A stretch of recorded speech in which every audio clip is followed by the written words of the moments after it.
Direct News TV. August 11, 2023. Russia faces great dilemma as Ukraine puts Moscow on the defensive. Bogged down in small-scale infantry attacks and incremental advances, Ukraine sought to gain an advantage in the 76th week of the war by attacking Russian shipping at range and was accused of drone strikes targeting Moscow.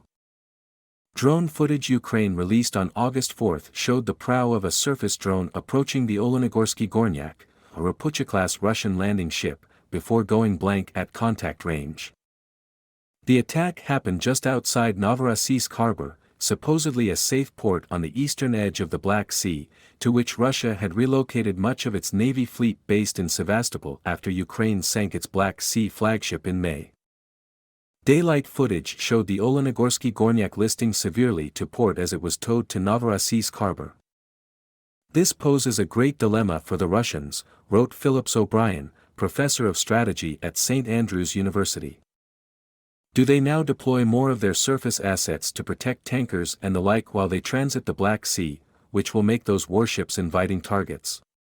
Do they try to attack the Ukrainian coast, which has already shown itself to be deadly to Russian forces? Russia's Ministry of Defense said it destroyed 2 other surface drones near Novorossiysk on the same night. Russian sources claimed a single compartment had been flooded and would be quickly repaired, but British military intelligence said the 30 to 40 degree list suggests that several watertight compartments were breached. Ukrainian military intelligence spokesperson Andriy Yusov said the damage was very significant and repairs would keep it out of action for a long time. Another Ukrainian surface drone struck a Russian fuel tanker the following night, damaging it severely. Russian news aggregator Baza said the drone flooded the tanker's engine room. The Moscow Times identified it as the SIG, under sanctions for ferrying jet fuel to Russian forces in Syria. Reporters said the strike happened 27 kilometers, 17 miles, south of the Kerch Bridge, which Ukraine has attacked twice before. These attacks on military and commercial shipping close to Russian mainland ports seem likely to continue. The State Hydrographic Service of Ukraine posted an open-ended notice to mariners announcing a military threat to a string of Russian Black Sea ports from the Kerch Strait to Sochi. Previous Ukrainian interdiction efforts have mainly focused on Russian military targets on land, but it seems that Ukrainian forces are now expanding their efforts to include naval targets as part of these efforts, wrote the Washington, D.C.-based Institute for the Study of War, a think tank. The Institute for the Study of War, ISW, likened these strikes to those that preceded a successful counteroffensive in Kharkiv and Kherson in September last year, saying Ukraine was now striking much deeper into Russian rear areas and incorporating maritime targets. Logistics strikes and Russian retaliation. Ukraine continued its long-standing strategy of striking Russia's supply lines in its deep rear. For example, Ukraine used HIMARS to strike 200 Russian soldiers exposed on a Crimean beach on August 1, continuing to be vigilant for long-range possibilities of taking out Russian equipment and personnel wherever the opportunity arose. Geolocated footage on August 4 showed Ukrainian drones hitting close to an oil depot in Feodosia, on the Crimean Peninsula. Russia claimed to have destroyed or intercepted all 13 Ukrainian drones. 2 days later, Ukraine succeeded in severely damaging a bridge across the Henichesk Strait, connecting parts of Crimea to the mainland. And for a second time in as many weeks, Ukraine struck the nearby Khanhur Bridge, another critical supply choke point further south. Southern Forces spokesperson Natalia Humanyuk said the strikes forced Russia to reroute supplies and troops through the western side of the Crimean Peninsula, making their movement more predictable and vulnerable to a strike. Russia responded with one of its largest salvos of missiles against Ukraine in retaliation.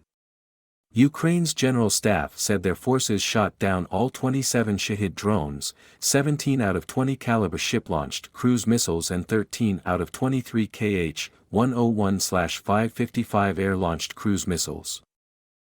Ukrainian Air Force spokesperson Yuri Ignat said the missiles were aimed at the Starokostiantyniv airfield, where Storm Shadow cruise missiles supplied by Britain and France are reported to be stored and launched. Ignat said Ukraine has shot down some 1,200 Russian cruise missiles during the war, and Ukrainian President Volodymyr Zelensky said it has shot down more than 2,000 Russian drones. Eastern and Southern Fronts. Ukrainian Deputy Defense Minister Hanna Maliar said Ukraine's southern forces had broken through Russia's first line of defense in some places and were fighting against the intermediate line. But the only specifics offered during the week suggested meager gains. Col Mykola Urshilovich said Ukrainian forces advanced up to 650 meters, 2,133 feet, into Russian defenses along a 1.5 kilometers (0.93 mile) front in the Melitopol direction on August 3.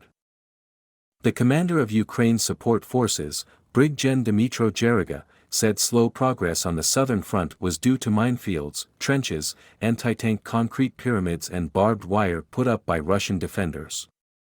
These defenses were created in strips 10 to 40 kilometers, 6 to 25 miles, long, he said, adding that Ukraine needed more demining equipment and additional trained personnel.